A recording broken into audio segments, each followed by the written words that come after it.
Viral শরীফ বিরিয়ানি খাইতে গেছিলাম শরীফের দোকানে।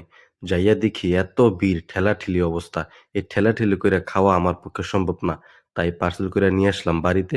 বাড়িতে বইসা রিল্যাক্সে খাবো। এ হচ্ছে সেই ভাইরাল শরীফ বিরিয়ানি। ওইখানে বসে খাওয়ার মতো কোনো পরিবেশ ছিল না। এত লোক ছিল এবং ভিতরে পরিবেশটা অন্যরকম ছিল। এইজন্য ওখানে বসে খাই নাই, পার্সেল কইরা নিয়ে আসছি। তো আসলে এই বিরিয়ানিটা নাকি খুব ভাইরাল, খুব টেস্ট। আমি এখন খেয়ে দেখবো আসলে এটা কিরকম টেস্ট। বিসমিল্লাহ।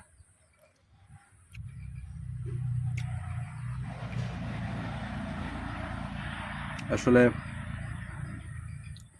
আমার কাছে আহামরি কিছু মনে হইতেছে না, ইটস নর্মাল। হুম। আসলে এই বিরিয়ানিটা ওই এলাকার মানুষের জন্য ঠিক আছে। আমরা যারা এর থেকে ভালোটা খাই অভ্যাস, আমাদের এটা খুব আহামরি কিছু নয়। হুম। তবে বিরিয়ানি রাইস পরিমাণটা একটু বেশি দেয়, গোস্তের পরিমাণটা একটু বেশি। হুম। টেস্টের দিক দিয়ে 10 থেকে 5, মোটামুটি আহামরি কিছু না।